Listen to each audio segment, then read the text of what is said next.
ध्रुव के लिए सशरीर ले जाने के लिए विमान आया। कुछ ऐसे उदाहरण हैं कि जो सशरीर उस धाम में गए। मीरा सीधे द्वारकाधीश में पर सशरीर समा गई थी। ध्रुव को सशरीर ले जाने के लिए भी विमान आया।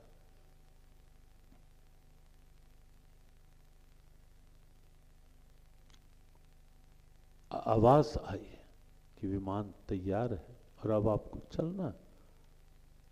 लेकिन जैसे ही ध्रुव ने, भक्तमाल की भाषा है ये, जैसे ही ध्रुव ने उस विमान में पांव रखने के लिए पांव आगे बढ़ाया,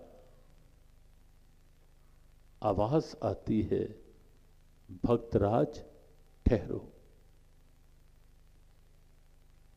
अभी विमान में पांव नहीं। ध्रुव पूछते हैं कि क्यों, क्या हुआ?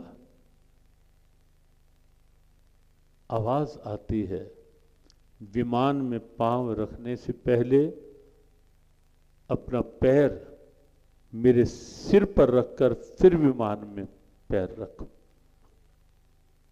ध्रुव देखते हैं कि कोई सिर झुकाए हुए ऐसे औंधे नीचे है और सिर एक स्टेप की तरह बीच में है। मेरे सिर पर पांव रखो, फिर विमान में पांव रखो। ध्रुव पूछते हैं, आप कौन और यहां ये सिर झुकाकर ऐसे क्यों, और आपके सिर पर मैं पैर रखकर विमान की ओर जाऊं, ऐसा क्यों? आवाज आती है, मैं कोई और नहीं, मैं साक्षात काल। लेकिन ये आपको क्या पड़ी यहां सिर झुकाने की और ये हट करने की कि मैं पैर आपके सिर पर रखूं? आवाज आती है कि संसार से जो भी जाता है वो मेरे अधीन होकर जाता है, मेरे अधीन होकर जाता है।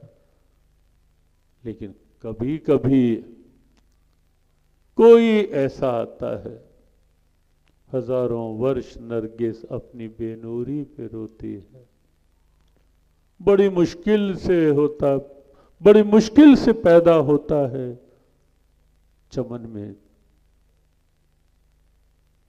दीदावर पैदा, बड़ी मुश्किल से होता है चमन में दीदावर पैदा।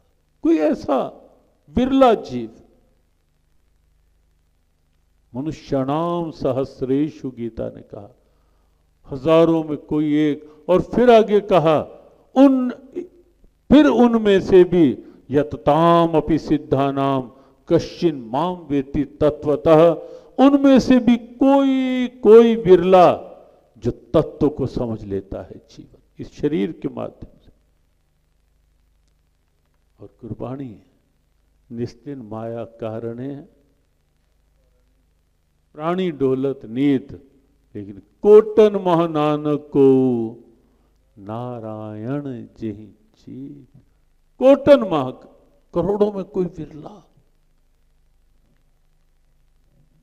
आवाज आती है काल देव की ओर से कि कोई विरला होता है सदियों में, कि कोई ऐसा आता है जहां मुझे भी लगता है कि उसका स्पर्श मेरे सर पर हो जाए और मैं भी धन्य हो जाऊं, मैं भी कृतार्थ हो जाऊं और मुझे भी कुछ मिल जाए।